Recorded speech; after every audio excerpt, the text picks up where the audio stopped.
hounds, chase ghosts, come sleep, watch out, demons are coming, run, sleep, hide, spirits, ghosts, hide, demons, hounds, ghosts, demons are coming.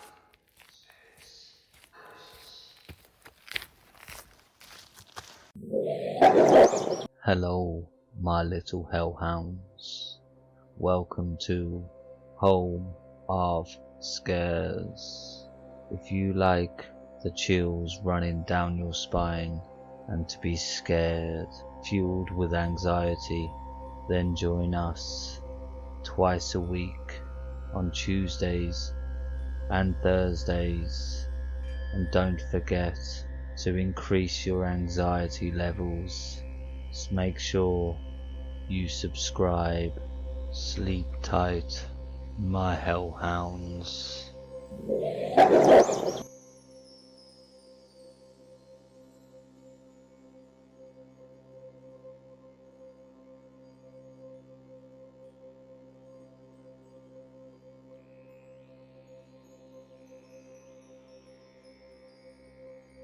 My sleep paralysis demon is literally a demon posted by Ecstatic Proposal 999. I recently started having night terrors and sleep paralysis right after I turned 18. Usually the sleep paralysis isn't too bad and I can wake up from it as long as I'm calm. It's always just been the sensation that I can't move. I've never seen anything or heard anything, etc. But about 3 weeks after my 18th, I woke up in sleep paralysis and carried on as I usually do until I heard this sound. It was like someone gurgling for air, and I felt this absolute terror wash over me. Then there was this smell like sulphur springs at Yellowstone would be the best way to describe it. It burned my nostrils and sent me into an all-out panic. The smell got stronger and stronger until my lungs were literally on fire. And then, as quickly as it came, it was gone, and in a few minutes I shot up out of bed. Then I didn't have an episode of sleep paralysis or night terrors for a while, and I got a puppy because my grandpa couldn't take care of him with how much he's at work. Well, a few nights after I got Sam, the pup, I woke up to him yelping and running out of my bedroom. I tried to call him or follow, but shocker, I was in sleep paralysis. Then I just felt this darkness come over me. It was already dark in my room, but it got pitch black, and I saw these pus yellow eyes moving towards me until they were inches from mine. Its breath was hot on my face and smelled like someone had unplugged a freezer full of meat and let it sit in the sun for 2 weeks. It was horrendous. I could barely make out the shape of it. It looked bumpy, and the way the little light that was still present reflected off of it, made it almost wet and slimy. Well, I was basically having a heart attack laying there while this thing laid over me. This gut-wrenching, choking noise. Then again, just as suddenly as it was there, it was gone again. But this time I didn't snap out of it until I saw the light of dawn coming in through the window. I shot up and felt exhausted and sore. Sam was the first thing I thought about when I bulleted out of my room. I was literally crying, thinking he was gone, until I found him hiding under the workbench in the garage. Now about 2 months passed with no incident, no sleep paralysis, and only a few night terror episodes, which my grandpa was able to keep me safe until I woke out of.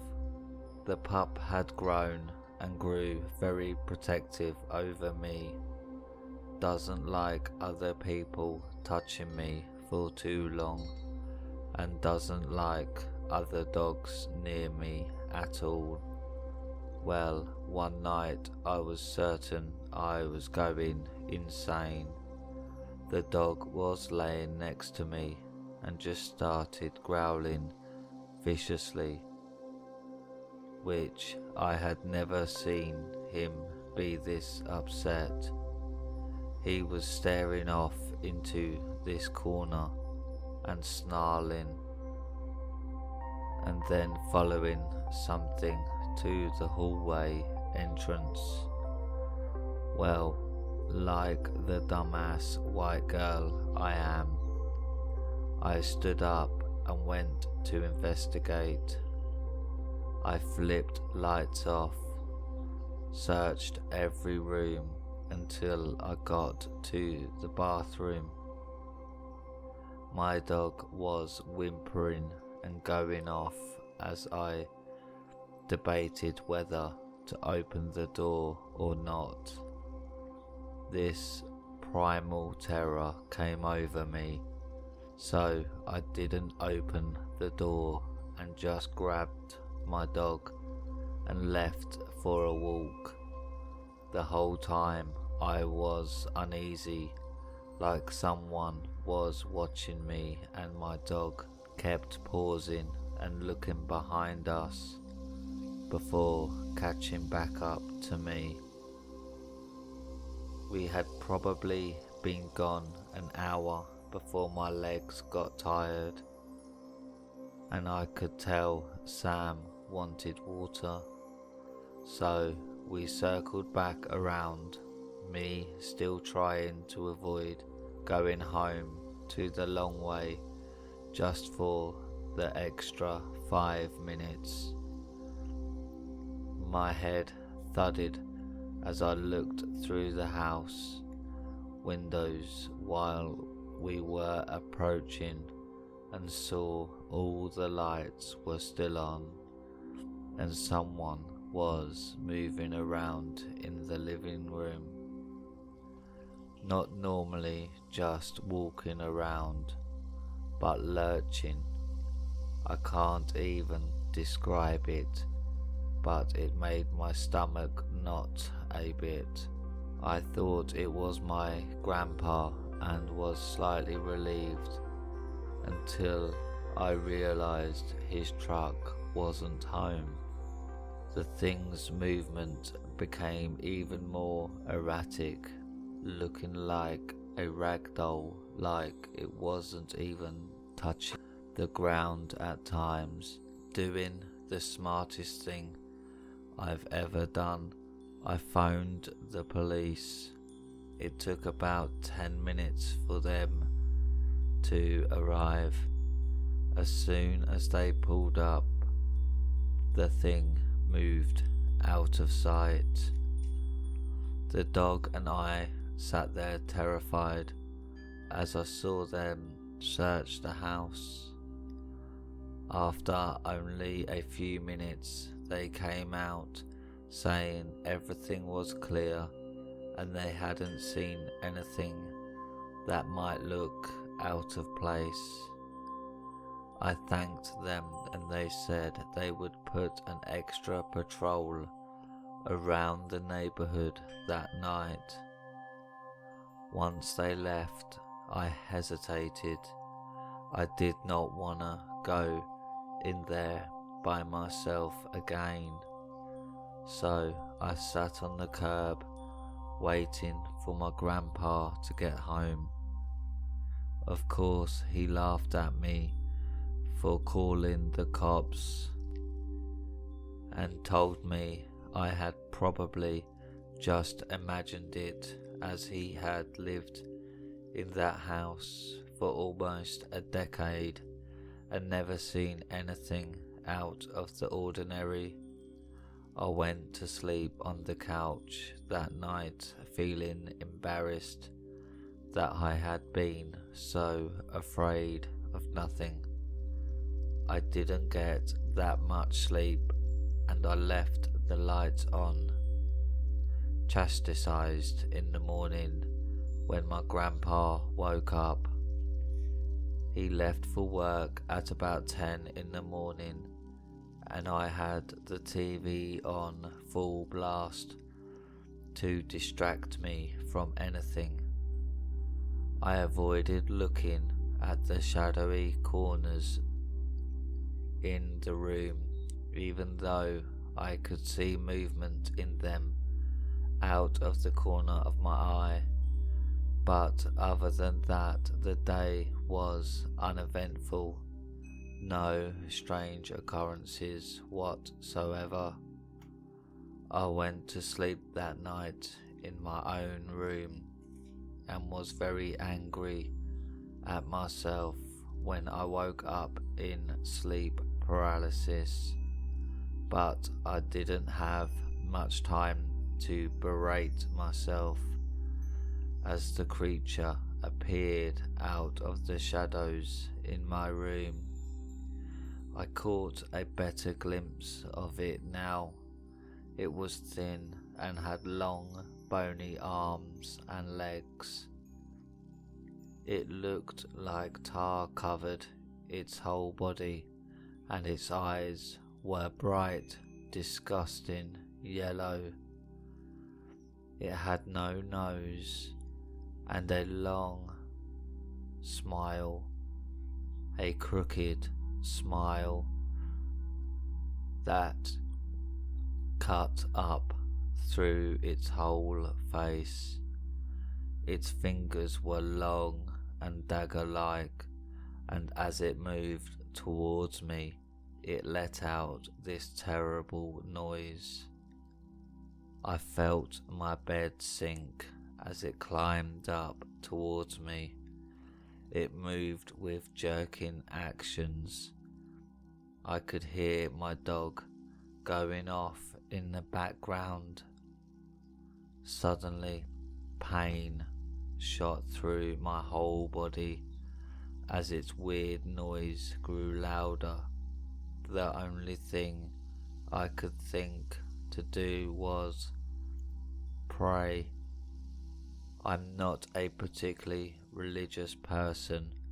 My upbringing wasn't religious and I didn't know any prayers, but as soon as I started, it let out this screech that still makes me shake a bit when I think about it.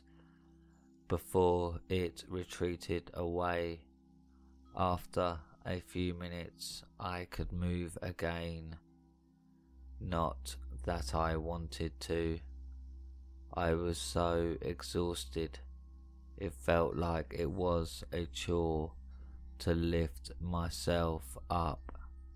My dog had settled, jumping up on my bed and laying across my legs, still watching the doorway.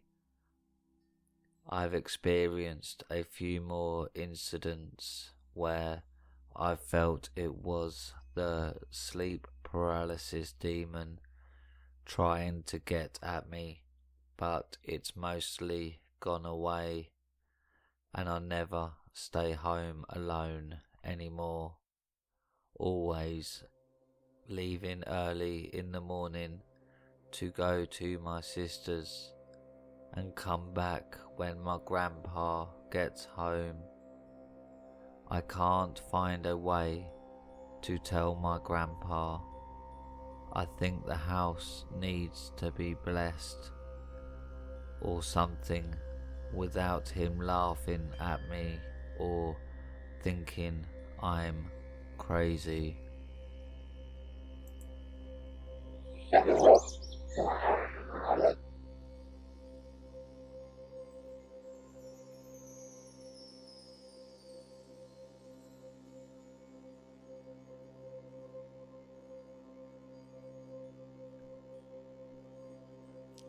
My Haunted House, posted by Gavinsky 99. So here is my story. My partner and I had just become parents and were looking for our first home. We found an older house built around 1910 to 1920, which seemed perfect next to a good school and close enough to family that could help out with our daughter. Everything seemed fine for the next couple of hours, but there was always a heavy type atmosphere. There it was, hard to explain, like you were being watched. My wife first noticed it, and I would always brush it off, as there is nothing to be scared of type mindset, as I was highly skeptical of any type of paranormal activities, and I always trusted the if you can't see it, then it don't exist. How wrong I was, it turned out. The first real signs were things would go missing and then suddenly turn up in the most peculiar of places, like photos and my watch, which ended up in the bath, but most of the time things seemed to find their way to the walk-in wardrobe that was in the master bedroom. My daughter woke us up in the night to tell me something had just walked out of her window. As she grew, she would complain that the man was in her room and she could not sleep. I was still not believing that this could be a ghost, so would comfort her and stay with her until she returned to sleep. I watched a black-like shadow thing, which I can only describe as a darker than the shadows around it, move from the corner of the room out of the window. I went back downstairs and sat on the sofa, where the deepest growl I ever heard happened, which completely took me by surprise, and it sounded like it was right in my ear. I jumped out of my skin and thought I needed a drink, I went to the kitchen and I could hear laughter in the living room. I could not think of any logical reason for it, so went back upstairs and sat in my daughter's room for the rest of the night. But nothing more happened that night. Things escalated to the point every night around 2 a.m.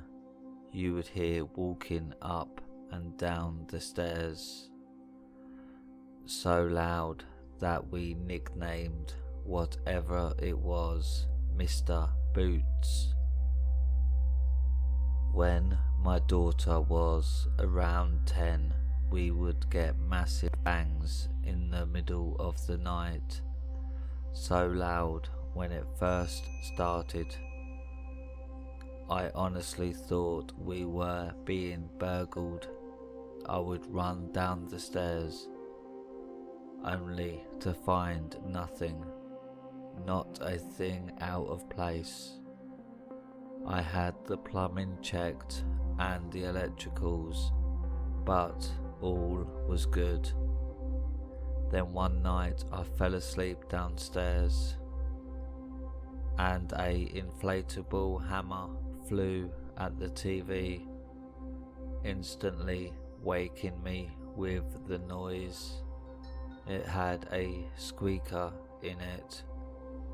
I again was trying to work out how that happened, and whilst I was looking at the hammer on the floor, it was spinning really slowly. I jumped up and walked to the kitchen. Again I heard the laughter. I then hear the boots on the stairs, and my wife suddenly comes down the stairs, woken by a really bad nightmare. And then, while we were both talking in the kitchen, the laughter again. Not long after this, we could not take it anymore and left. But I have hundreds of weird encounters, and I can honestly say this house turned me into a believer. Sorry for the long story, but I always wondered what it was in that house. Ghost, demon. We still talk about that place now, and probably always will.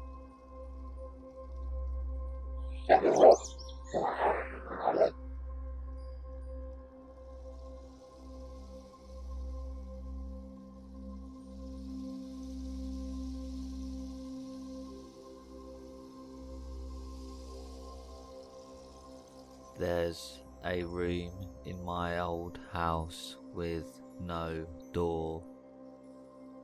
Posted by Destroy It All.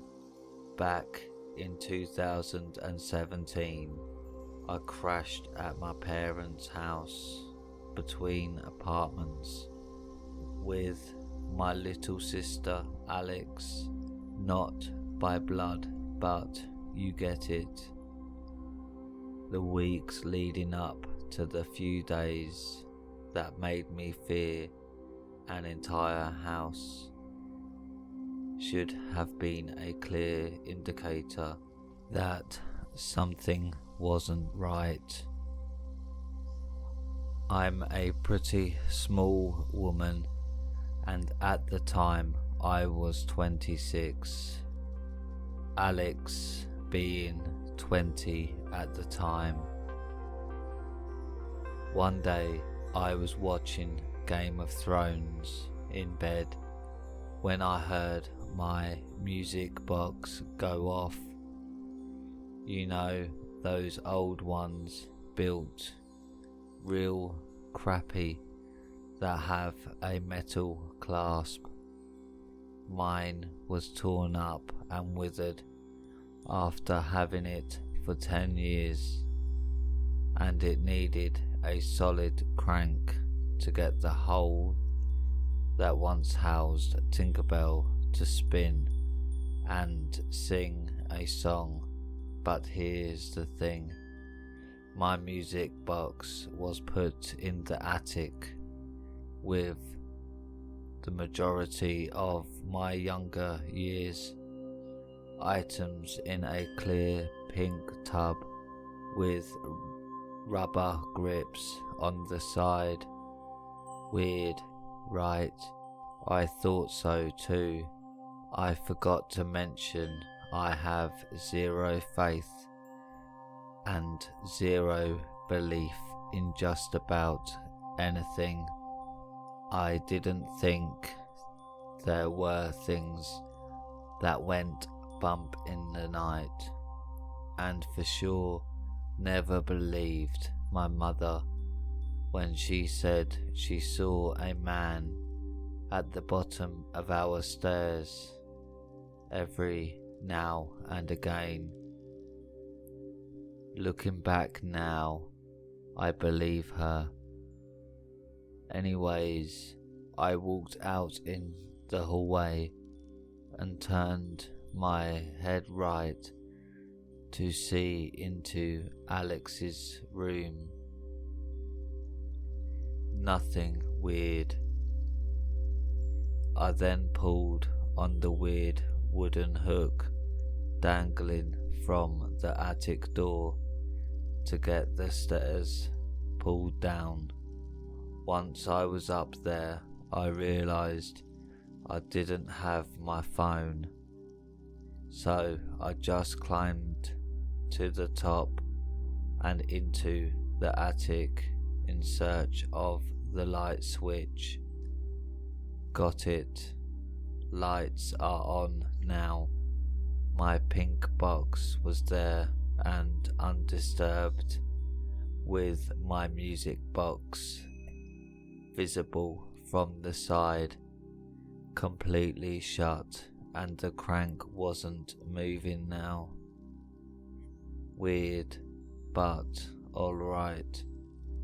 I turned to prepare myself for the steep walk down when I noticed a crawl space across that weird fuzzy stuff in the back corner of the attic. A literal wooden hole that seemed endless. With that, I was out of there because I needed an explanation. I went straight to my dad and he checked out the hole for himself. I wasn't insane, it was a crawl space. But to what? Well, I'm getting to that. A week went by and I was coming home, probably from getting Starbucks, when I noticed something behind a tree on the house. So picture the front of a house. Now the door is slight off center to the right, and there's like 2 windows to the left with a tree in between them. That's the tree, and that's where I went. To my dismay, there was a 3rd window behind this big tree, but it looked nothing like the other windows. It was old and yellow and wooden. It was screwed shut from the outside. Once again, I'm back bothering my dad. The thing is, neither of my parents thought this was weird, even after they saw the window. I'm sure you can guess what happens next. I tried to find the window instead I found out that there was a whole ass room between the two rooms on the left side of the house. Also, there was a newly built bookshelf in the shape of a door that could potentially lead to this room. That's when I told Alex I had a decent claim and didn't want to freak her out before that, but man, I felt crazy. Why didn't my parents care about any of this? My mum literally saw a tall man at our basement steps. I mean, I get my dad, he has no beliefs either, but come on. So, moving on. The next part is going to sound so weird, and it's even weirder for me to type, but I think I made the house mad by discovering this doorless room. I say this because I'm at the part that even made me write all this out now. 2 weeks after I made my discovery, my parents went out of town for 3 days. What should have been 3 days of not being shamed for sleeping all day and screaming as loud as we wanted when playing Call of Duty actually turned out to be a living nightmare. Here's the events of those 3 days. Day 1. I had recently thrown out some old flowers I had the night before.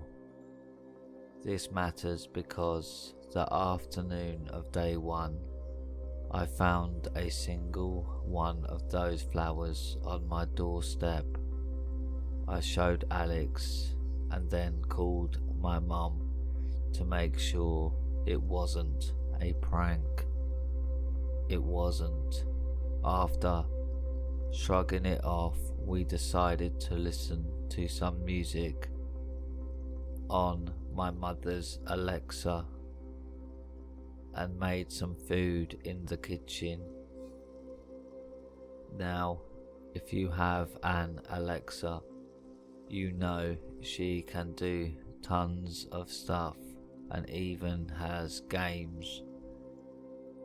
This was our jam, but today we were just messing around and I leaned over the Alexa and the thing laughed at me.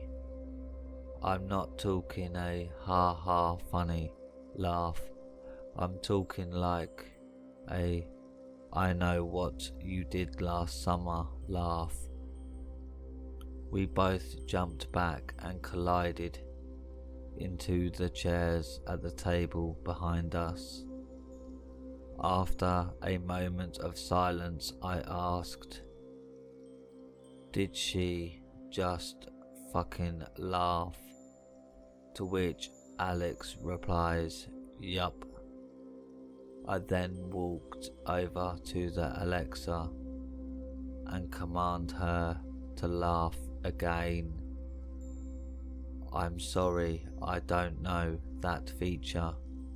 So basically, the Alexa can't laugh, but she did just a second ago. Got it.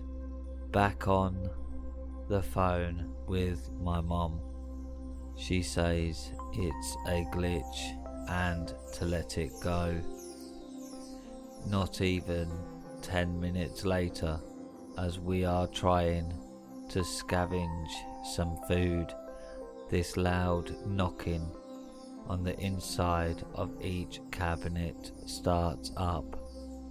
It sounded like there were tiny people banging on the inside of all these wooden cabinets, and it was terrifying.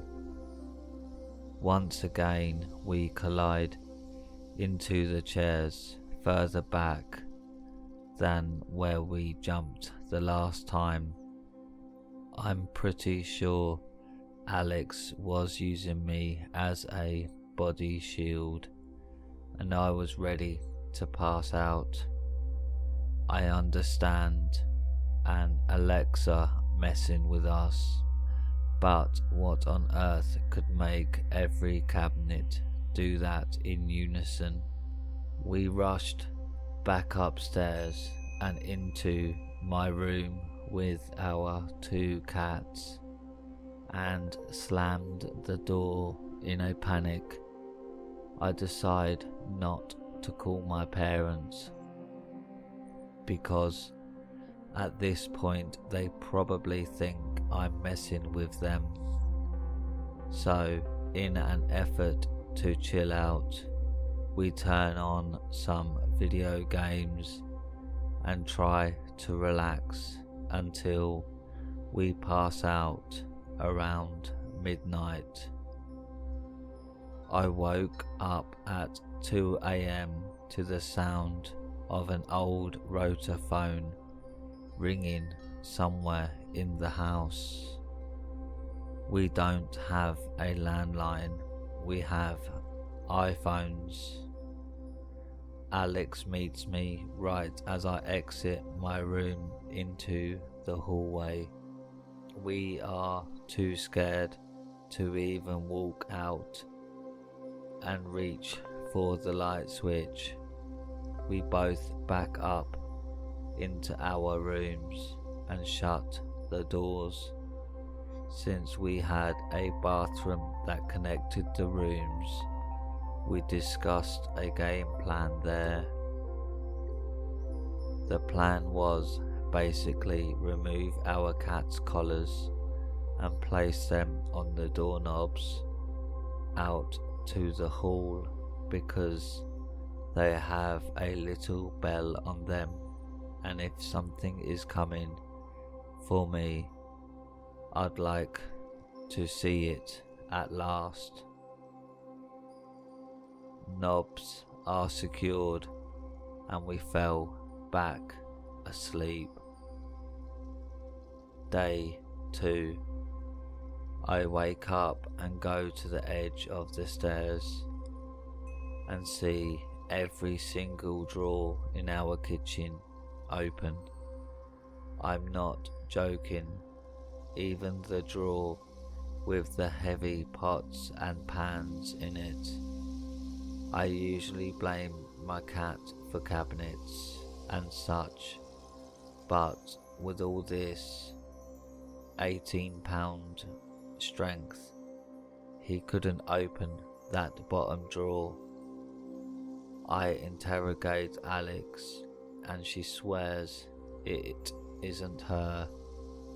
Fair enough, it wasn't super menacing, so we let it go.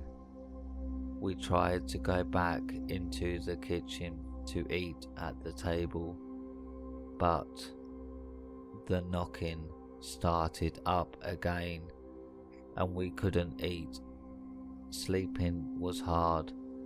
Neither of us wanted to come out of our mini apartment upstairs, so we just kept gaming and drinking water, hoping after a while it would go away. Obviously, after the sun went down, it got bad again, this time while in 2 different rooms. We both heard something. Not the same thing. I heard boxes being thrown down the stairs, and Alex heard what she said sounded like a Nokia phone going off in a different wing of the home. I don't know how we heard different noises, considering our rooms are side by side and we were maybe 20 feet apart, but alright. Again, we locked our doors and waited to get so tired we had to pass out. Day 3. I've slept maybe a collective 8 hours in the last 2 days.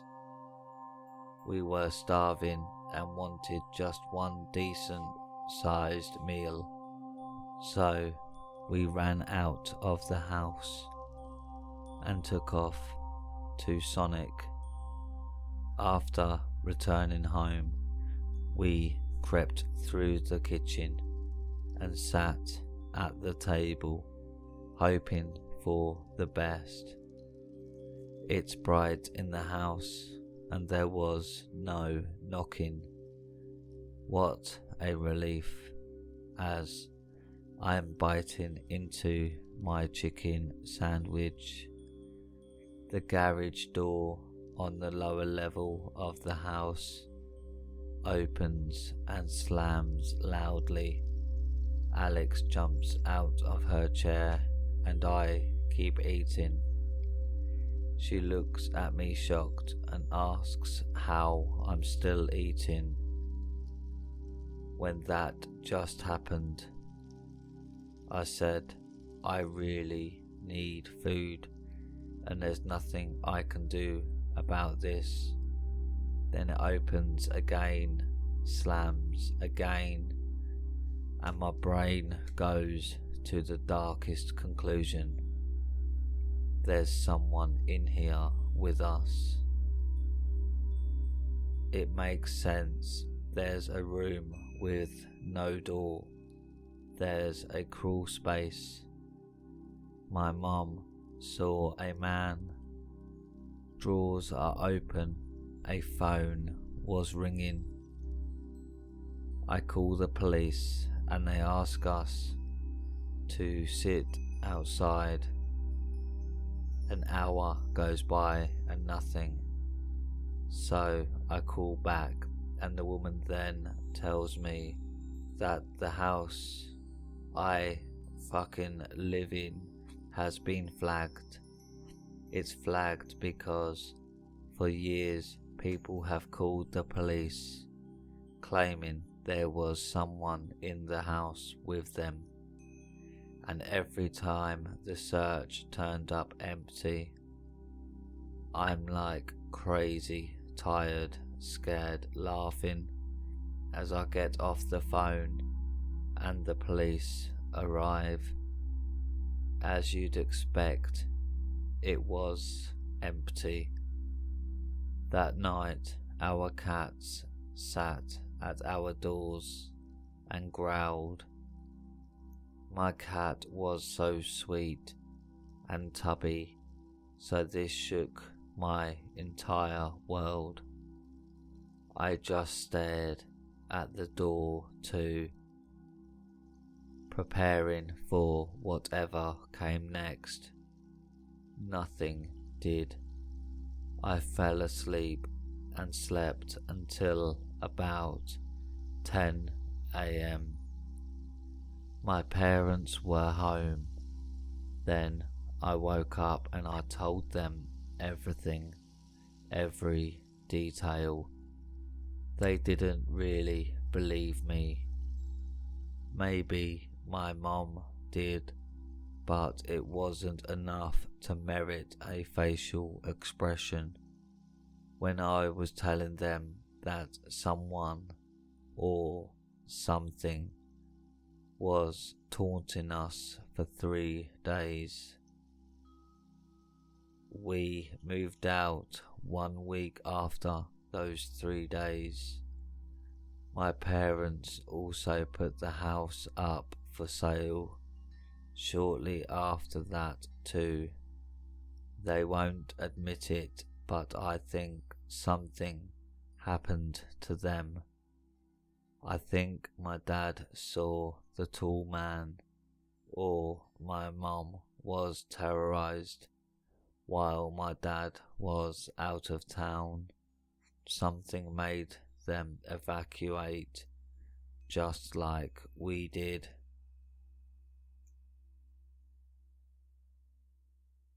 That's my very long story, and it's all 100% real. No added drama, no spicing it up. I wish it was boring, so I didn't have nightmares about that attic or that house.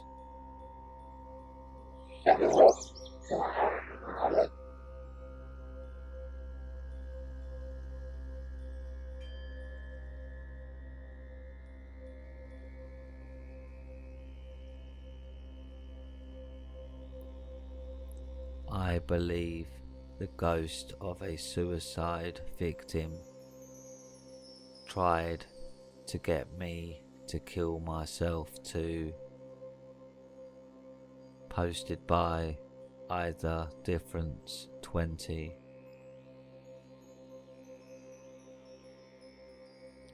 I shared this story in a comment in an Ask Reddit post, then realised it would probably be better appreciated here. This is a true story. Trigger warning for suicide. My husband and I moved into an apartment a couple of years ago where I started to basically go insane. It always felt like someone was watching me, and I became horrifically depressed. I would get so sad that sometimes I would even just spontaneously start crying, and I often fantasized about hanging myself from the rafters in this one room. I would sometimes hear the rafters creaking and go in there, then imagine myself hanging in front of the window, being the cause of the creaking. I had been depressed in the past, but this was something on another level. I was seriously suicidal, despite being happily married and genuinely enjoying life before moving into this place. I thought that I had some serious mental illness that was emerging. Several months into living there, our neighbour, a sweet old woman that had lived in the building for decades, told us that a young woman hung herself from the rafters in that room in the late 80s. She was discovered by a man walking his dog who saw her hanging in front of the window. Our neighbour said she was a very unfriendly person who kept to herself and never had anyone over. According to her, every single one of the female tenants in their mid-20s to early 30s that have moved in since her suicide never renewed their leases past the first year, and all seemed troubled, as she put it, while they lived there. I was 27 at the time, the exact same age she was when she died. My husband and I noped the fuck out of there pretty much immediately after we learned this. We still had a few months left on our lease, so we had to pay double rent during that time, but it was worth it. Literally the day we got out, my mental health recovered completely and has been back to normal ever since. I believe with all my heart that she was there in that apartment with us, and for whatever reason she wanted me to repeat history and endure the same fate as her.